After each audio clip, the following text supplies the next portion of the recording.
Inscreva-se no canal e ative o sininho. Deixe o seu like e o seu comentário. Compartilhe o vídeo e ajude a espalhar essa mensagem. Como você pode evitar a tragédia e viver uma vida melhor? Charles Capps. Tradução, adaptação e leitura, Mark Janderson, 2022. Introdução. Este livro não pretende ser a resposta total à questão da tragédia na vida cristã. É uma ajuda bíblica para entender algumas perguntas não respondidas na mente de muitos. Existem algumas perguntas que só Deus pode responder. Algumas podem não se enquadrar em nenhuma das categorias mencionadas neste livro, mas muitas se enquadrarão. Não é para condenar ou menosprezar ninguém, mas para ajudar a evitar as coisas que trariam tragédia à sua vida.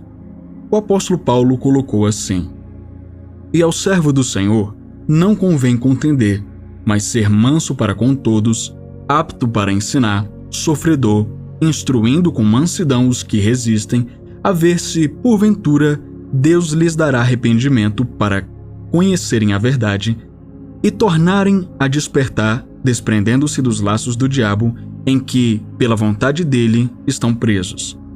2 Timóteo, capítulo 2, versículos de 24 a 26. Capítulo 1. O Destruidor. Era fim de tarde. Os pássaros cantavam, crianças estavam brincando. De repente, a serenidade foi quebrada pelo som de pneus cantando e um estrondo alto. Houve silêncio por alguns minutos. Então, o som familiar de sirenes encheu o ar. A tragédia havia acontecido. 2 pessoas estavam mortas, outras ficaram feridas. Enquanto as pessoas se reuniam fazendo o que podiam para ajudar, trechos de uma conversa podiam ser ouvidos. Não é o irmão e a irmã fulano de tal? Acabei de falar com ele ontem. Eles eram pessoas tão boas. Que tragédia. Então, a pergunta inevitável é feita. Uma pergunta que é feita muitas vezes antes e depois do funeral. Por que isso aconteceu com eles? Eles eram cristãos tão bons. É melhor não tentar responder a essa pergunta. A resposta pode ser mais difícil de acreditar do que o próprio acidente. Nesta vida, ninguém pode saber a verdadeira resposta com certeza. A maioria das pessoas tenta desesperadamente ajudar a Deus a sair do que parece ser uma situação ruim, dando suas próprias opiniões com base em suas ideias religiosas. Elas muitas vezes vêm com declarações como: Bom, Deus sabe o que é melhor. Você sabe o que a Bíblia diz.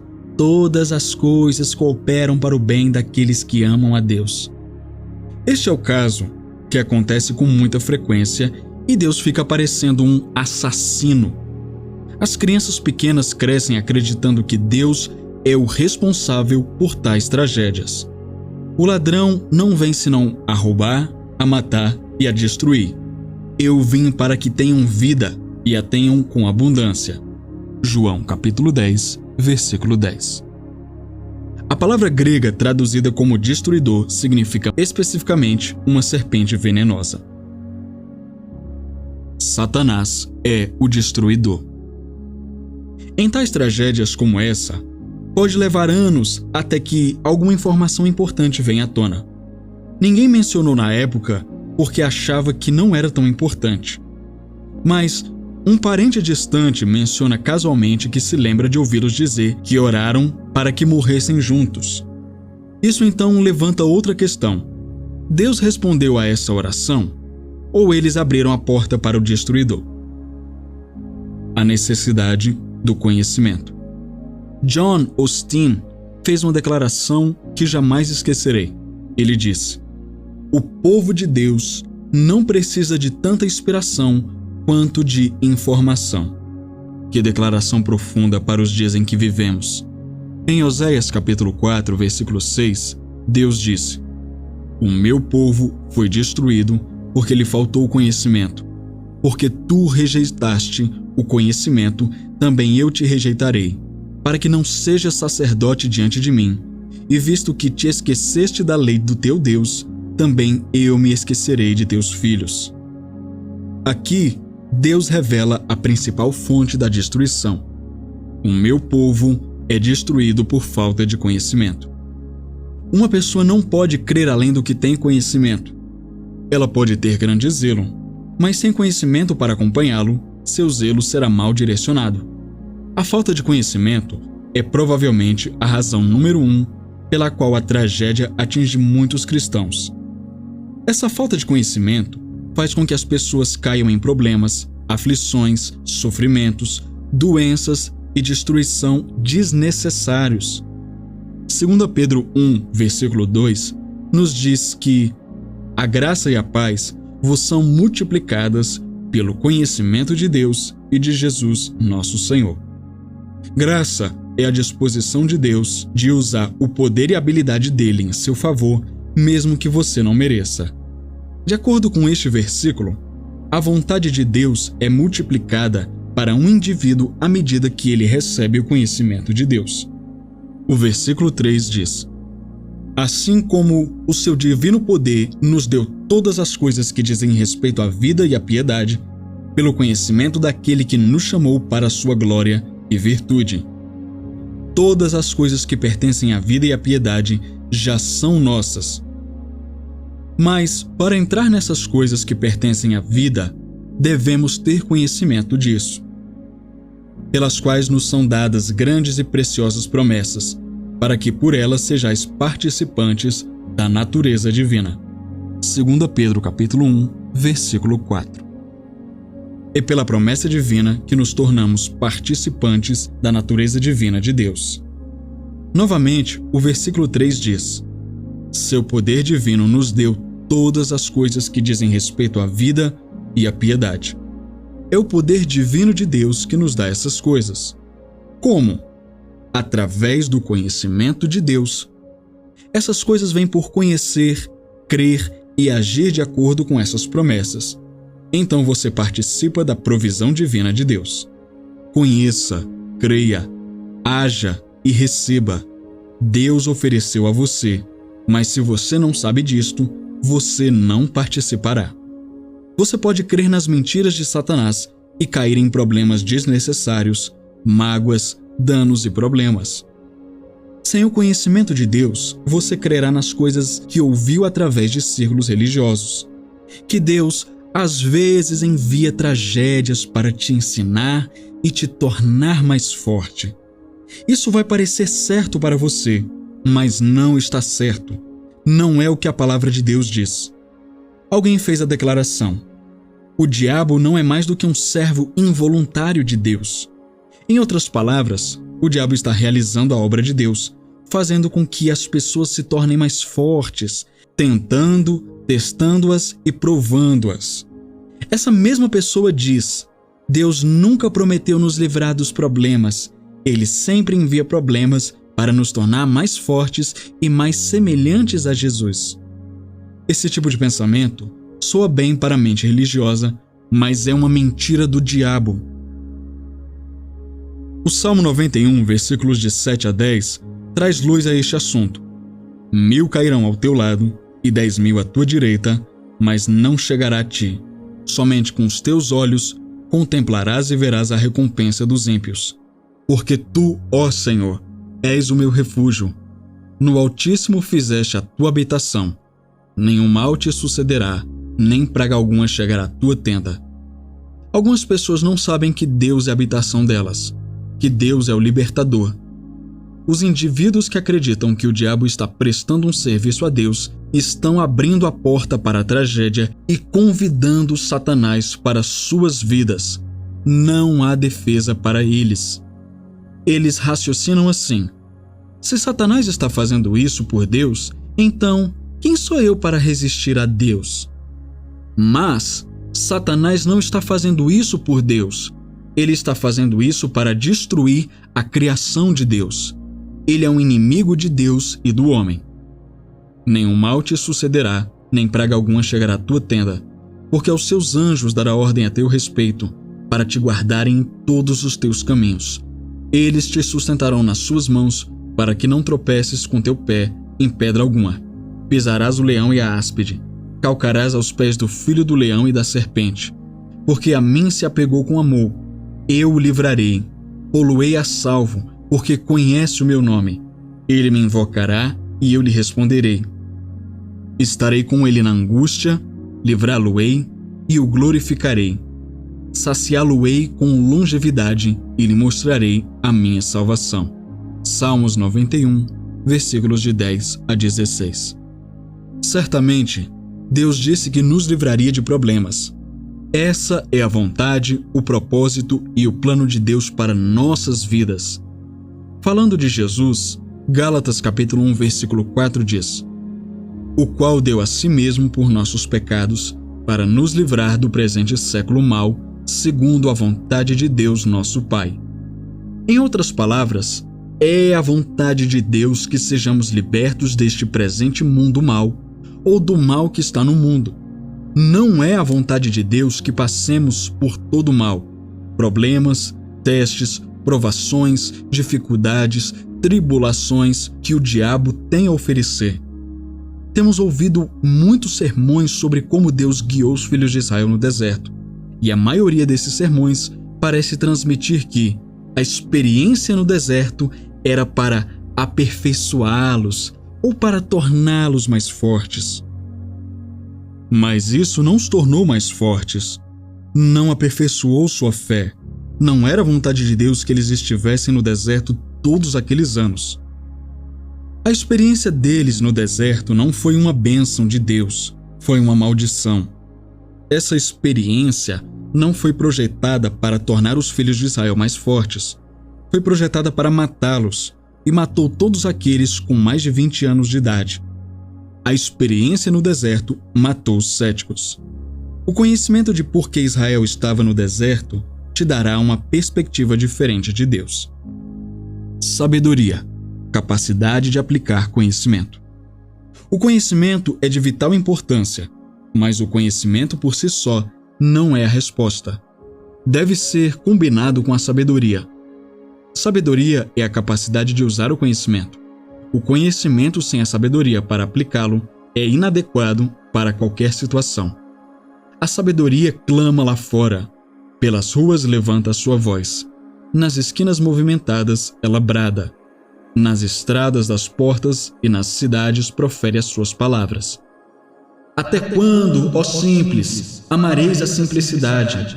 E vós, escarnecedores, desejareis o escárnio. E vós, insensatos, odiareis o conhecimento. Atentai para minha repreensão, pois eis que vos derramarei abundantemente do meu espírito e vos farei saber as minhas palavras. Entretanto, porque eu clamei e recusastes, e estendi a minha mão e não houve quem desse atenção, antes rejeitastes todo o meu conselho e não quisestes a minha repreensão, também de minha parte eu me rirei na vossa perdição e zombarei em vindo o vosso temor. Vindo o vosso temor como assolação e vindo a vossa perdição como uma tormenta, sobrevirá a vós aperto e angústia. Então clamarão a mim, mas eu não responderei. De madrugada me buscarão, porém não me acharão, porque odiaram o conhecimento e não preferiram o temor do Senhor. Não aceitaram o meu conselho e desprezaram toda a minha repreensão. Portanto, comerão do fruto do seu caminho e fartar-se-ão dos seus próprios conselhos. Provérbios capítulo 1, versículos de 20 a 31. É aqui que muitos cristãos têm cometido falta. Quando os problemas surgem e a calamidade os atingem, eles buscam a sabedoria, mas não a encontram. Por quê? Porque o medo chegou. O medo interromperá o fluxo da sabedoria de Deus. Porque o erro dos simples os matará, e o desvio dos insensatos os destruirá. Mas o que me der ouvidos habitará em segurança e estará livre do temor do mal. Provérbios capítulo 1, versículos de 32 a 33. Aquele que dá ouvidos à sabedoria de Deus, essa pessoa deve habitar com segurança e ficar segura do medo do mal. A força do medo pode impedir a vinda da sabedoria de Deus e impedir que a fé funcione. Jesus, falando do fim dos tempos, disse: "Os corações dos homens desfalecem de medo e por cuidarem das coisas que sobrevirão à terra." Lucas capítulo 21, versículo 26. Muitos podem dizer: "Sim, isso já aconteceu porque muitas pessoas estão tendo ataques cardíacos." Pode haver um duplo significado para isso. Mas se você pesquisar nas Escrituras, descobrirá que Jesus nunca falou sobre o coração físico de um homem. Ele falou sobre o coração como sendo o espírito do homem, o homem interior. Em outras palavras, seu espírito humano pode falhar por causa do medo. O espírito do homem é projetado para produzir ou trazer você para a própria coisa que você fala da sua boca. Ele é projetado para trazer à manifestação as coisas que você deseja. É o solo do reino dentro de você. Jesus estava falando aos escribas e fariseus quando disse: "Ó raça de víboras, como podeis vós, sendo maus, falar coisas boas? Porque da abundância do coração fala a boca. O homem bom do bom tesouro do seu coração tira coisas boas, e o homem mau do mau tesouro tira coisas más." Mateus capítulo 12, versículos 34 e 35. Um homem bom do bom tesouro do seu coração, seu espírito, tira coisas boas. Ele não pode produzir o bem se não houver nenhum bem plantado em seu coração, pois tudo produz conforme sua espécie. Relatório maligno. Os escribas e fariseus tinham o mal em seus corações. Você não pode produzir o bem quando há mal no seu coração. Agora, não iguale o mal apenas com ser perverso. Há muitos cristãos que têm coisas em seus corações que Deus considera más. Se você quer saber o que Deus considera mal, veja o capítulo 13 de Números. Este era o povo de Deus e ele lhe havia prometido a terra. Ela pertencia a eles, era deles, mas eles não iriam entrar e possuí-la. Eles ouviram a palavra do Senhor, mas se recusaram a crer nela. 12 homens foram enviados para espionar a terra. 10 trouxeram de volta o que Deus chamou de um relatório maligno. Eles relataram o que viram, o que sentiram e o que ouviram. Deus chamou isso de um relatório maligno. Alguns podem questionar: tudo o que vemos, sentimos e ouvimos é um relatório maligno? Não, certamente não. É apenas um relatório maligno quando discorda da palavra de Deus. Deus disse ao seu povo: "Eu lhes darei a terra, entrem e possuam-na." Mas eles se viraram e disseram: "Não somos capazes, não podemos fazer isso. Há gigantes ali, somos como gafanhotos à vista deles, e também éramos aos nossos próprios olhos." Eles tinham visão de gafanhoto. Também tiveram um caso ruim de "e se?" Mas e se Deus não nos ajudar? Talvez você já tenha tido o mesmo problema. Lembre-se, Deus chama esse tipo de relatório de maligno. Quando você relaciona isso com o que Jesus disse no capítulo 12 de Mateus, percebe que ele não estava apenas falando sobre os escribas e fariseus. Ele também estava falando sobre um indivíduo que tem em seu coração coisas que são contrárias ao que Deus falou. Quando uma pessoa abre a boca, essas coisas vão sair. Jesus disse: "Um homem bom, do bom tesouro do seu coração." O grego mostra que a palavra tesouro é a mesma palavra que usamos para depósito. Assim, um homem bom, do bom depósito do seu coração, produz coisas boas. O que você tem depositado em seu coração? Se for contrário à palavra de Deus, então Deus considera má. Se você falar isso com bastante frequência, isso se tornará parte de você. Trará à tona a mesma coisa que está em seu coração. Algumas pessoas não entendem. Elas dizem: "Por que no mundo essas pessoas da fé sempre falam de vitória, sempre chamam as coisas que não são como se já fossem?" A resposta é simples. Estamos aplicando os princípios da sabedoria de Deus. Imite a Deus. Em Efésios capítulo 5, versículo 1, a Bíblia ampliada diz: "Portanto, sejam imitadores de Deus, copiem-no e sigam seu exemplo como filhos amados, imitam ao seu pai. Se você vai imitar a Deus, você tem que falar como ele fala. Entre em concordância com Deus. Então você chamará coisas que não são, como se já fossem, até que sejam. Exposto às respostas. Algumas pessoas dizem: "Ah, irmão, isso é simplesmente ignorar o problema.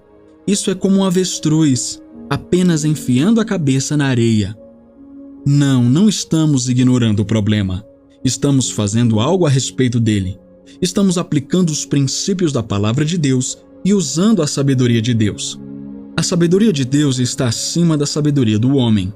O homem gosta de falar continuamente sobre seus problemas, e suas palavras pintam a imagem desse problema dentro dele. Continue falando e ela se desenvolverá totalmente dentro de você. Suas palavras constroem a imagem. Deixe-me te dar um exemplo. Suponha que você decidiu tirar uma foto de um grupo de pessoas, mas focou a câmera em si mesmo e tirou a foto. Quantas pessoas desse grupo estariam na foto? Nenhuma, é claro. Por quê? Porque você expôs o filme ao objeto errado. Você tinha a câmera virada para o lado errado. O espírito do homem é projetado para produzir exatamente o que é representado nele. Como o filme de uma câmera, ele trará a coisa exata ao que foi exposto.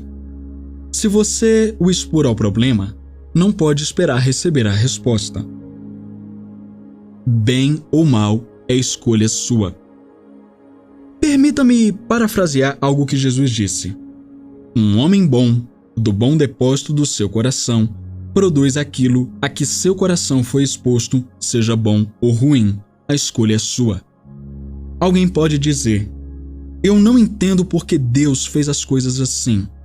Deus não fez assim. Adão escolheu esse caminho no jardim do Éden quando escolheu comer do fruto da árvore do conhecimento do bem e do mal.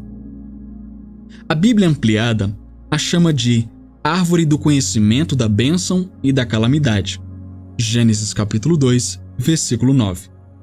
Adão escolheu a calamidade no jardim. Essa não era a vontade de Deus. Muitas vezes as pessoas não entendem isso e dizem: "Deus permitiu que isso acontecesse." Se você acredita que Deus permitiu, você estará convidando a calamidade para a sua vida. Este é o engano de Satanás.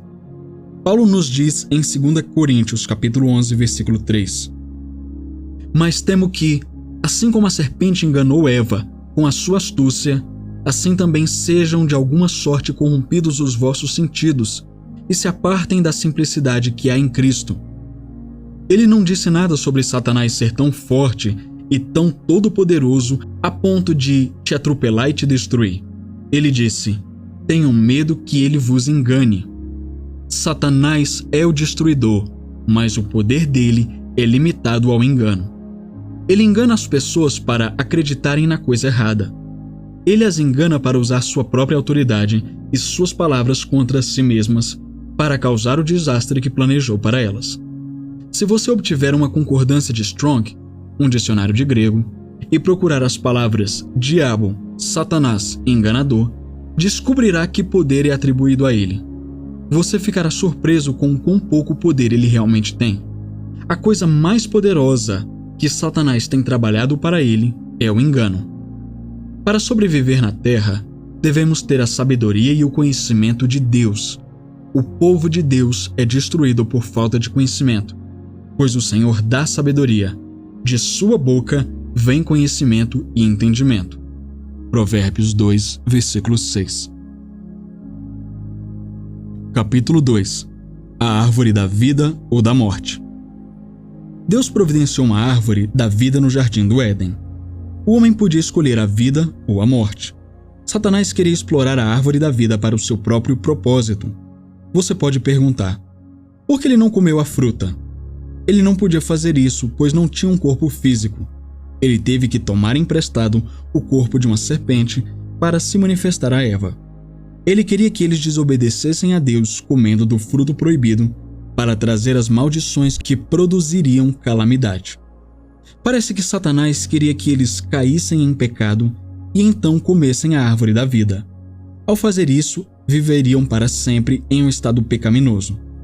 Em outras palavras, Satanás pretendia usar a árvore da vida em seu benefício para torná-los pecadores eternamente, sem a possibilidade de morte física, para aprimorar seu plano de corromper a criação de Deus. Mas Deus é mais esperto que o diabo. Deus tirou o homem do jardim antes que ele pudesse comer da árvore da vida. A árvore da vida teria tornado o homem imortal. Se ele tivesse comido depois de cometer alta traição, teria sido um pecador imortal. Provérbios 15, versículo 4 nos diz: a língua benigna é árvore de vida, mas a perversidade nela deprime o espírito. Você pode ver que o fruto envenenou a língua de Adão e se tornou um mal incontrolável. A versão de João Ferreira de Almeida chama a árvore de árvore do conhecimento do bem e do mal. Mas a Bíblia ampliada diz árvore da bênção e da calamidade. Calamidade significa ferir, prejudicar, causar problemas. Tudo que é ruim. Adão certamente não precisava da calamidade, mas ele a escolheu no jardim. Adão tinha domínio. Adão foi criado para ser o Deus deste mundo. E disse Deus: façamos o homem à nossa imagem, conforme a nossa semelhança, e domine ele sobre os peixes do mar, e sobre as aves dos céus, e sobre o gado, e sobre toda a terra, e sobre todo réptil que se move sobre a terra. E criou Deus o homem à sua imagem. A imagem de Deus o criou, homem e mulher os criou. Gênesis capítulo 1, versículos 26 e 27. A palavra original hebraica para semelhança significa uma duplicata exata em espécie. Deus é espírito e o homem foi criado à semelhança de Deus. Portanto, o homem é um ser espiritual. Ele tem uma alma e vive em um corpo. O homem é capaz de operar no mesmo nível de fé que Deus. Jesus disse: tudo é possível ao que crê. Marcos capítulo 9, versículo 23. É verdade que o homem caiu, mas o espírito humano nascido de novo foi elevado ao nível de fé de Deus. Isso não significa que você é capaz de criar mundos, mas é capaz de mudar aquele em que vive. Jesus disse aos discípulos em Mateus capítulo 17, versículo 20: se tiverdes fé como um grão de mostarda, direis a este monte: passa daqui para acolá, e há de passar, e nada vos será impossível. Nada será impossível para você. Nada. Mas Deus deu ao homem uma escolha. Ele sempre fez isso. Ele deu aos anjos uma escolha. Eles não tinham o direito de escolher, mas fizeram uma escolha. Eles não tinham o direito de escolher suas palavras. Eles deveriam falar apenas o que Deus dissesse. Mas o querubim ungido, agora o diabo, disse: eu exaltarei o meu trono.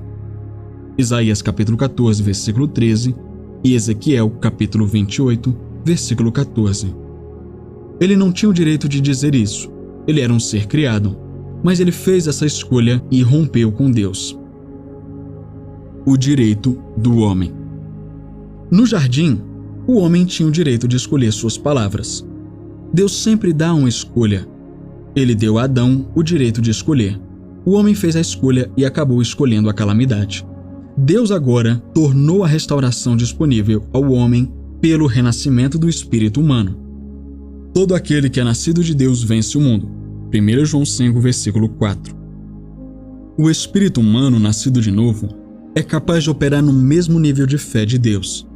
Você pode crer em coisas em seu coração que você não pode crer com sua cabeça. Mas o que quer que você exponha seu espírito é o que vai aparecer. As palavras que você falar produzirão conforme sua espécie. Se houver medo em seu coração, ele sairá em palavras e produzirá mais medo. Se houver fé em seu coração, ela sairá em palavras e produzirá mais fé. Como uma bola de neve descendo uma colina, ela ficará maior e mais forte à medida que avança. Suas palavras têm poder de construir ou destruir. Ninguém pegaria uma câmera, focaria no problema e esperaria obter uma foto da resposta.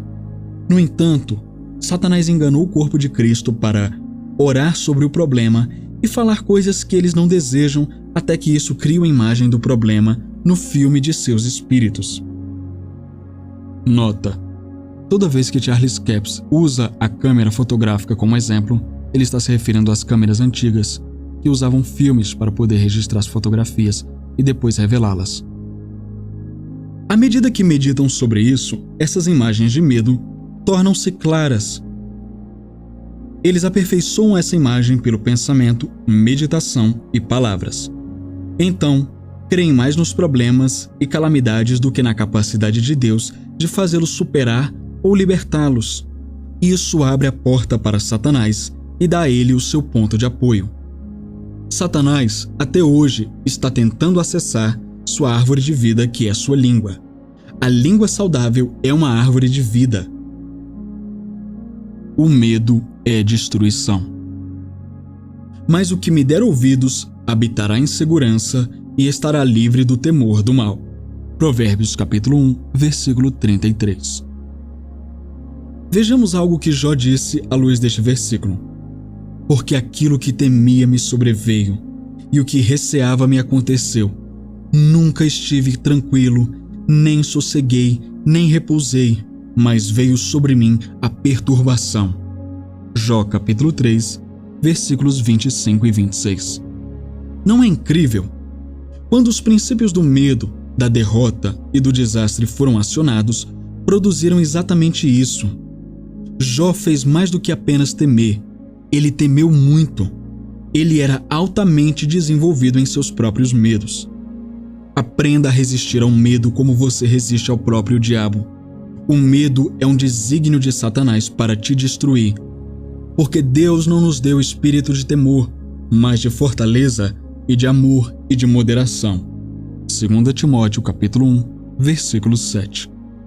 Deus disse: aquele que me der ouvidos habitará em segurança e jamais ficará preso ao medo do mal. Mas Jó disse: eu não estava em segurança. A própria acusação que Satanás trouxe contra Deus foi: porventura tu não cercaste de sebe a ele e a sua casa e a tudo quanto tem? A obra de suas mãos abençoaste, e o seu gado se tem aumentado na terra. Jó capítulo 1, versículo 10. Mas Jó disse que não estava em segurança. Ele estava assustado, estava com medo, era altamente desenvolvido em seu medo. Eu tenho uma placa na parede que minha filha me deu que diz: o medo bateu na porta, a fé atendeu e não havia ninguém lá. Toda vez que o medo bater, se a fé atender a porta, não haverá ninguém lá. Tanto a fé quanto o medo são transmitidos por palavras. Fale fé e você terá fé. Fale medo e você terá medo.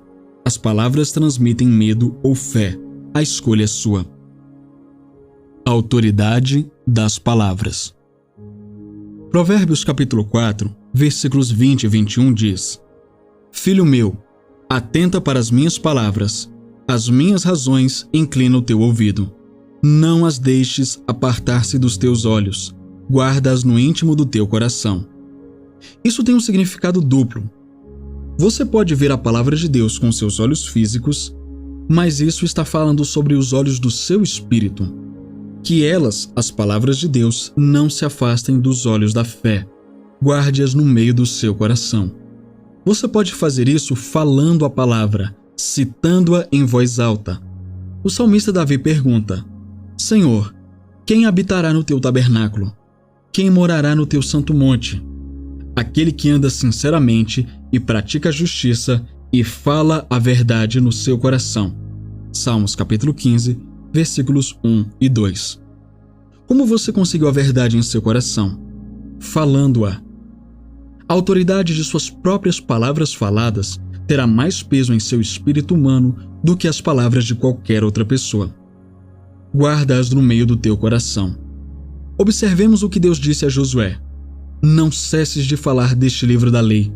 Antes, medita nele, dia e noite, para que tenhas o cuidado de fazeres segundo tudo quanto nele está escrito. Então, farás prosperar o teu caminho e serás bem-sucedido. Josué, capítulo 1, versículo 8. Se você quer a palavra de Deus em seu coração, você deve mantê-la em sua boca, pois elas, as palavras de Deus, são vida para aqueles que as encontram e saúde para toda a sua carne. Guarda o teu coração com toda a diligência, pois deles são as questões da vida. Provérbios 4, versículos 22 e 23. Porque as palavras de Deus são vida para quem as acha e saúde para o seu corpo. Sobre tudo o que se deve guardar, guarda o coração, porque dele procedem as fontes da vida. Provérbios capítulo 4, versículos 22 e 23. Uma tradução diz que do coração fluem as forças da vida. Quando ele diz coração, não está se referindo à bomba de sangue, mas ao espírito. Do espírito fluem as forças da vida. Expor seu coração à palavra de Deus mudará absolutamente a direção da sua vida. A força da vida está em seu espírito. Aquele mesmo espírito que ressuscitou Jesus dos mortos, que habita em você, vivificará seu corpo mortal. Ele dará vida ao seu corpo mortal. Romanos capítulo 8, versículo 11. Discurso contrário. Desvia de ti a falsidade da boca e afasta de ti a perversidade dos lábios. Provérbios capítulo 4, versículo 24.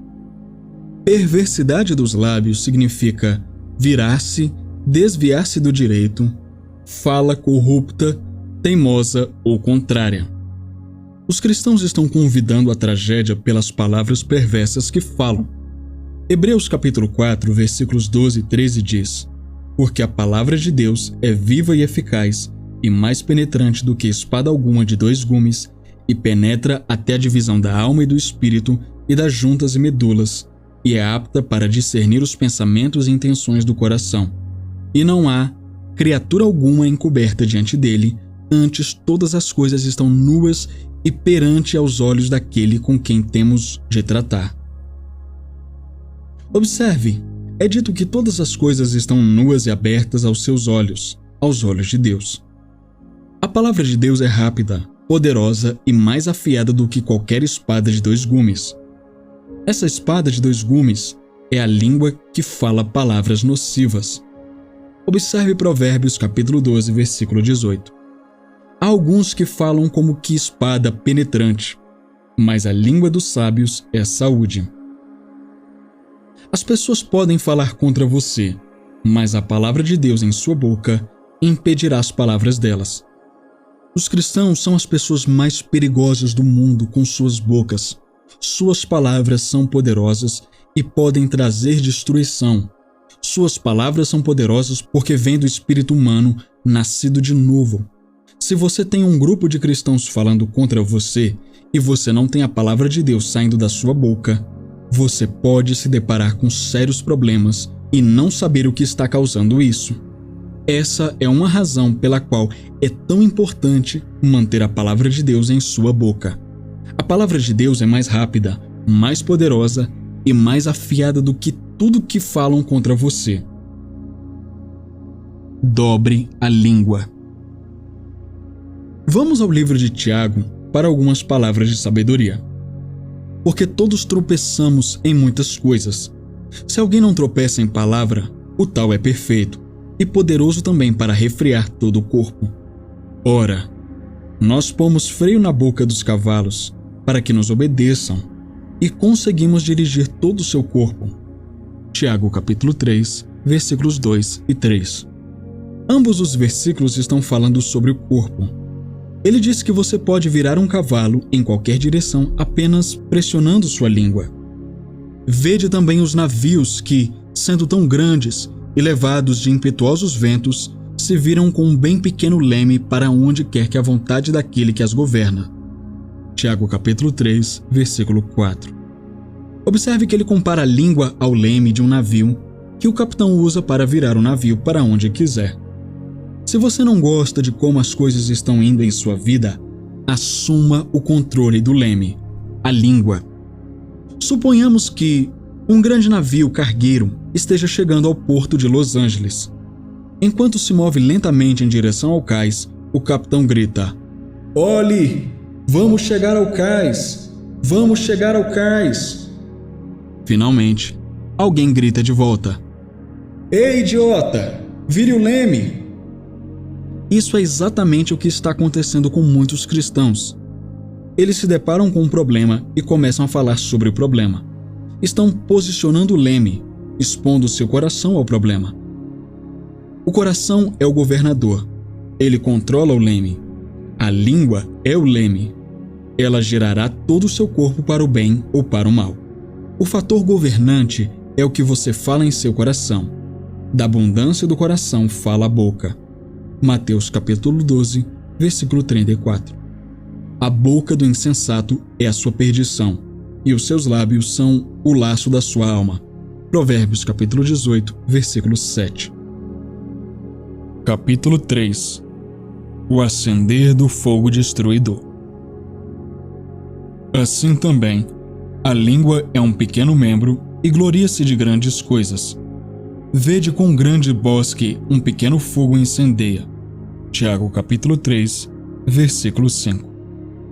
Veja que grande bosque um pequeno fogo acende. Começa pequeno, não chegando a muito, mas se não for controlado, pode se tornar uma força destrutiva. Talvez tenha uma lareira em sua casa. Jerry Savelle dá esta excelente ilustração sobre gravetos. Você já colocou um tronco de cerca de 45 centímetros de diâmetro na lareira e tentou usar um fósforo de papel para acender o fogo? Não vai funcionar. Você tem que usar gravetos, pequenas lascas de madeira. Você pega um desses fósforos de papel e acende uma lasca. Essa lasca acenderá outra e em pouco tempo você terá um fogo que queimará a tora. Mas o que aconteceu com o graveto? Está completamente queimado e ninguém pensa nada sobre isso. Ninguém fala sobre o graveto. Todos querem falar sobre o incêndio. Assim também, a língua é um pequeno membro e gloria-se de grandes coisas. Vede com um grande bosque um pequeno fogo incendeia. A língua também é um fogo. Como um mundo de iniquidade, a língua está posta entre os nossos membros e contamina todo o corpo e inflama o curso da natureza e é inflamada pelo inferno. Tiago capítulo 3, versículos 5 e 6.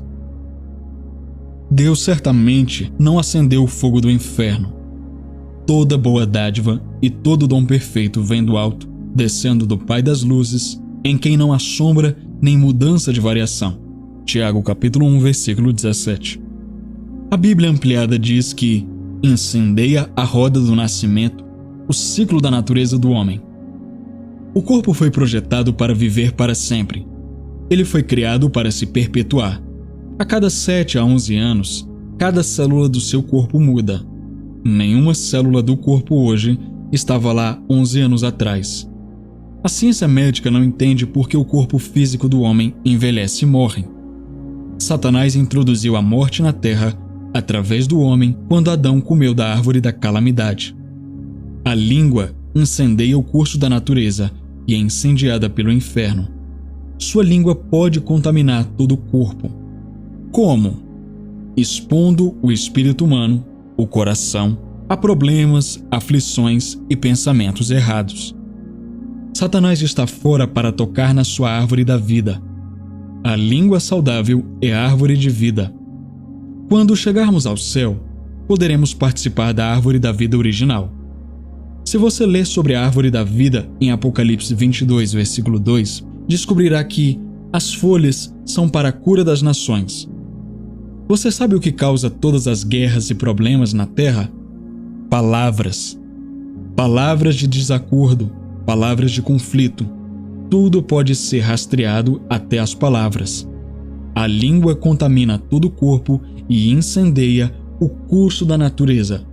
Se usada corretamente, a língua pode interromper as forças naturais da cura do seu corpo. Contudo, a língua saudável é árvore de vida. Porque toda a natureza, tanto de bestas feras, como de aves, tanto de répteis como de animais do mar, se amansa e foi domada pela natureza humana. Mas nenhum homem pode domar a língua. É um mal que não se pode refrear, está cheia de peçonha mortal. Tiago capítulo 3, versículos 7 e 8. Se você não controlar sua língua, estará convidando a tragédia para sua vida. Em certa reunião, ouvi um homem dizer em tom de brincadeira: "Bom, do jeito que minha sorte está indo, provavelmente serei atropelado por um trem de carga antes de chegar em casa." Ele não foi atropelado por um trem de carga, mas disse isso por brincadeira. Ele pode dizer isso ano após ano e nada acontecer. Mas se ele continuar falando assim, você pode pegar o jornal uma manhã e descobrir que ele foi atropelado pelo carregamento das 9h23. Então todo mundo pergunta: por que Deus permitiu que isso acontecesse? Ele era um homem tão piedoso. O incêndio começou anos antes, quando ele disse brincando: "Provavelmente vou ser atropelado por um trem de carga antes de chegar em casa." Ele fez piadas tolas como essa ao longo de anos. Falou isso até que finalmente, por um período de anos, aquilo tornou-se uma semente em seu espírito que produziu a morte. Isso não aconteceu apenas porque ele disse uma vez, mas ele colocou uma lei em ação. Marcos 11:23. Satanás aproveitou sua árvore da vida, sua língua, e a usou para trazer destruição. O espírito humano, um centro de produção. O espírito humano é projetado para produzir o que é colocado dentro dele. Do espírito humano fluem as forças da vida. Um homem bom, do bom depósito do seu coração, produz coisas boas. Um homem mau, do mau depósito tira coisas más. Quando as 9h23 chegaram, aquele homem estava na pista. Ele se sentiu inspirado a ir a algum lugar naquele exato momento. O espírito do homem é projetado para produzir o que você fala. Como na água, o rosto corresponde ao rosto, assim o coração do homem ao homem. Provérbios capítulo 27, versículo 19. O espírito humano é como o filme em uma câmera. Quando você expõe o filme de uma câmera a um problema, ele produzirá a imagem exata a qual foi exposto. Suponhamos que você tenha o melhor carro que o dinheiro pode comprar. Você pode dizer: "Vou tirar uma foto dele e mostrar a todos que carro bonito eu tenho." Mas então você encontra o carro mais destruído no ferro velho, foca a sua câmera e tira a foto. Quando você mostra para um amigo, ele diz: "Que diabos é isso?" Você diz a ele: "Não entendo. Tem o melhor carro que o dinheiro pode comprar. Por que essa foto ficou assim?" A resposta é óbvia. Você expôs o filme ao objeto errado. Então não obteve os resultados desejados do filme. Quanto mais você expõe seu espírito aos problemas da vida, mais problemas você vai produzir. É aqui que muitas pessoas se levantam contra a mensagem da fé. Elas dizem: "Ah, isso é o poder do pensamento. Isso é a mente sobre a matéria. É pensamento positivo." Não, isso está longe de pensamento positivo ou mente sobre a matéria, tanto quanto o Oriente está longe do Ocidente. É a fé positiva da Palavra de Deus, construída sobre o princípio de aplicar a sabedoria de Deus ao espírito do homem. Ela controlará seu espírito, pois da abundância do coração a boca fala. Aquilo que é continuamente falado pela boca acabará por acontecer. A língua, porém, nenhum dos homens é capaz de domar. É mal incontido, carregado de veneno mortífero. Com ela bendizemos ao Senhor e Pai. Também com ela amaldiçoamos os homens, feitos à imagem e semelhança de Deus. De uma só boca procede bênção e maldição. Meus irmãos, não é conveniente que estas coisas sejam assim. Tiago capítulo 3, versículos de 8 a 10. Essas coisas não deveriam ser assim, mas são. Alguém disse: "Parece um caso perdido." Não, graças a Deus não é. A língua é algo que nenhum homem pode domar com sua habilidade natural. É preciso a habilidade sobrenatural de Deus para refrear a língua. Busque a resposta. Você expõe o seu espírito ao problema por meio de palavras. Não estou dizendo que você deve ignorar o problema. É aqui que a mensagem da fé é criticada. As pessoas dizem: "Eles estão apenas ignorando o problema." Não estamos ignorando o problema. Estamos apenas nos recusando a dar ascendência ao problema. Estamos desarmando o problema usando a palavra de Deus, falando a resposta. Manter a resposta na boca é a chave para resolver qualquer problema. Quanto mais você fala sobre o problema, mais você acredita nele. Quanto mais você acredita nele, mais você vai falar sobre ele. O problema crescerá dentro de você até te consumir por dentro e por fora. Ele vai destruir você. É um desígnio de Satanás fazer exatamente isso. Deus criou o homem para que seu espírito, o coração, produzisse as coisas boas da vida. Quando Adão comeu da árvore do conhecimento, ele escolheu a calamidade. Sua língua foi envenenada. A palavra hebraica original para serpente, usada em Gênesis capítulo 3, versículo 1, é envenenador. O envenenador envenenou a língua de Adão. Quando Adão comeu o fruto, ganhou a habilidade de produzir calamidade pelas palavras de sua boca. Satanás não disse a Adão toda a verdade. No dia em que comeu do fruto, Adão perdeu o controle de sua língua. As palavras de Adão produziram bem ou mal, mas ele perdeu o controle de suas palavras. As palavras de Adão produziriam bem ou mal, mas ele perdeu o controle de suas palavras. Essa situação já aconteceu com você? Sua esposa foi fazer compras, você espera por ela no estacionamento por 1 hora. Mas você determina, vou ser legal com ela, vou simplesmente andar em amor, não vou dizer uma palavra. Então, assim que ela abre a porta do carro, você explode.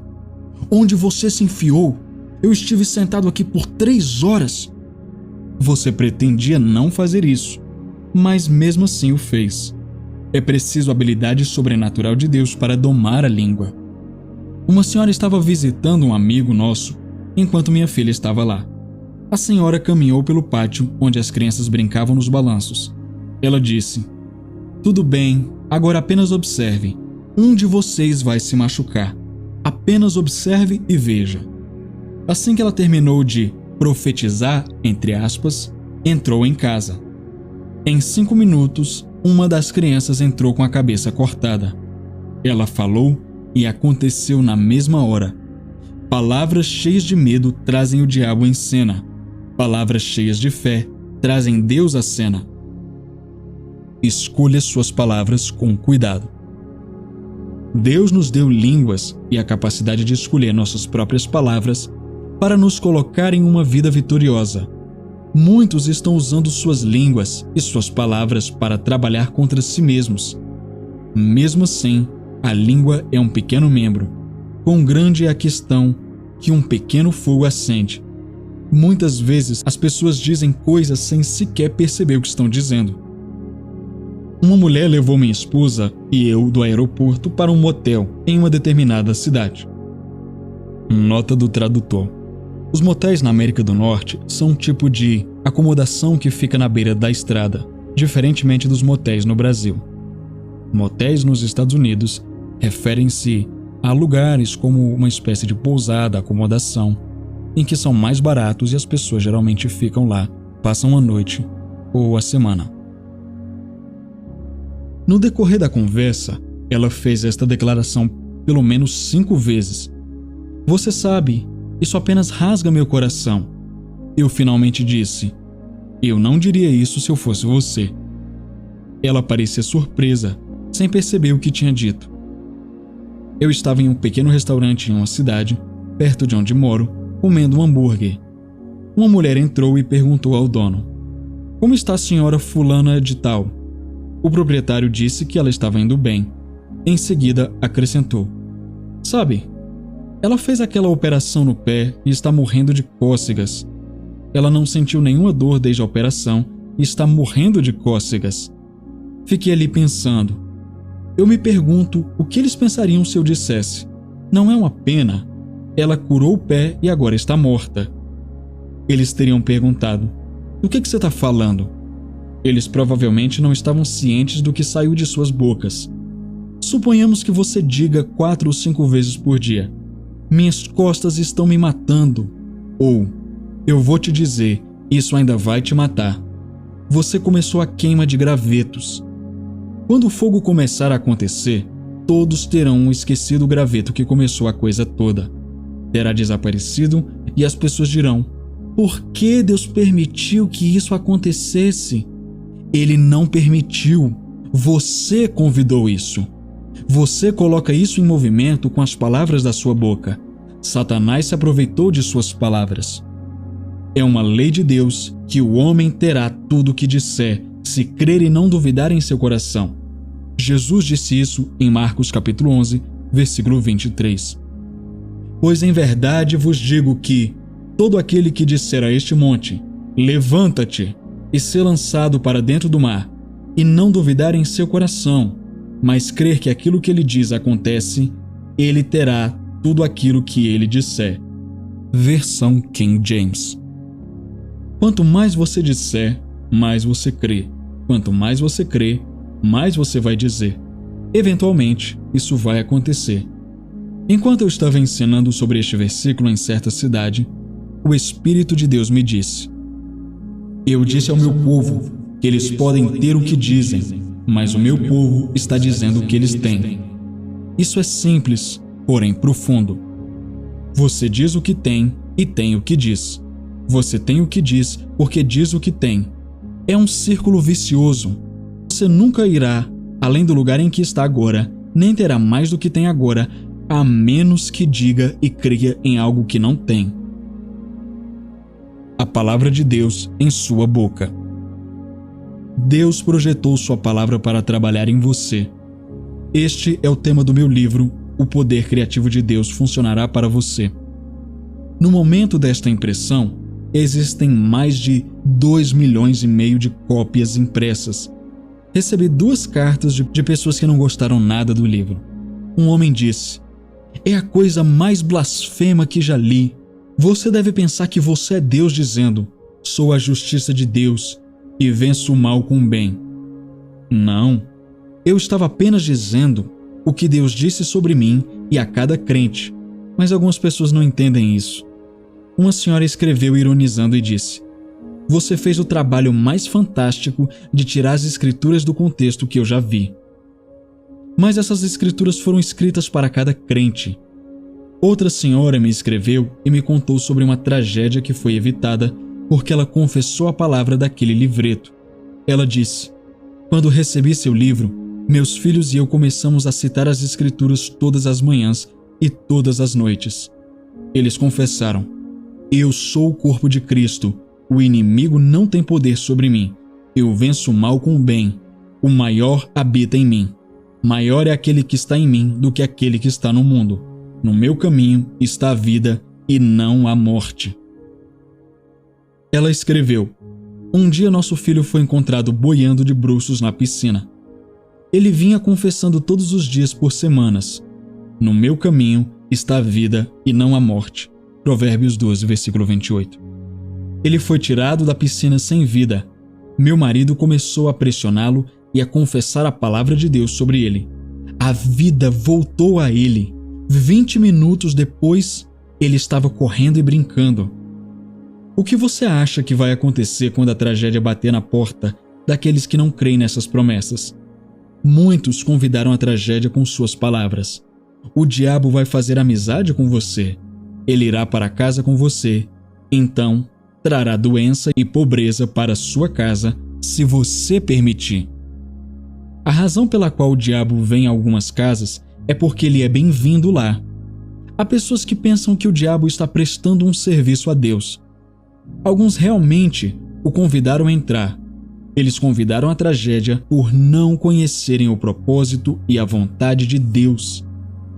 Tiago capítulo 4, versículo 7 diz: sujeitai-vos, pois, a Deus, resisti ao diabo e ele fugirá de vós. Essa é a vontade de Deus. Nunca é a vontade de Deus que você faça amizade com o diabo e o convide para morar com você. O diabo ficará onde houver menos resistência. Se você acha que a doença, a enfermidade, os problemas e as aflições estão tornando você mais forte e te aperfeiçoando, então você não terá resistência a doenças e problemas. Mas se você andar nos princípios da palavra de Deus, manter a palavra de Deus em sua boca e aplicar o que Deus disse, você pode ser vitorioso sobre esses problemas da vida. O livro de Provérbios te dá uma escolha. A boca do tolo é a sua própria destruição, e os seus lábios um laço para a sua alma. Provérbios 18, versículo 7. O justo é libertado da angústia, e vem o ímpio para o seu lugar. Provérbios 11, versículo 8. Vejamos uma oração que Jesus fez em João, capítulo 17. Faríamos bem em prestar atenção às suas palavras.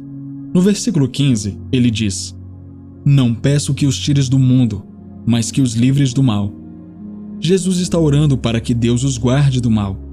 A palavra traduzida como mal vem de uma palavra grega que significa calamidade, enfermidade, doença, gravidade, ferida e dano. Em outras palavras, o mal é qualquer coisa que seria considerada ruim. Para que os guardes do mal, esta deve ser a vontade de Deus, ou Jesus não teria orado assim. Quando você liga isso com Mateus capítulo 6, versículo 10, onde Jesus orou: Venha o teu reino, seja feita a tua vontade, aqui na terra como no céu. Então você sabe que esta é a vontade de Deus para a terra. Seja na terra como no céu, que sejamos libertos do mal. De acordo com Gálatas capítulo 1, versículo 4, o qual se deu a si mesmo por nossos pecados, para nos livrar do presente século mal, segundo a vontade de Deus nosso Pai. Você pode confessar: Nenhum mal me acontecerá, nem praga alguma chegará à minha habitação. Ele deu ordens aos seus anjos sobre mim. No meu caminho está a vida e não a morte. Por quê? Porque estas são citações diretas da palavra de Deus. Torre forte é o nome do Senhor. A ela correrá o justo e estará em alto refúgio. Provérbios capítulo 18, versículo 10. O temor do Senhor conduz à vida, e aquele que o tem ficará satisfeito. Ele não será visitado pelo mal. Provérbios capítulo 19, versículo 23.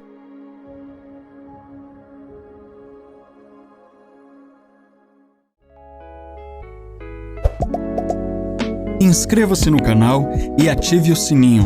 Deixe o seu like e o seu comentário. Compartilhe o vídeo e ajude a espalhar essa mensagem.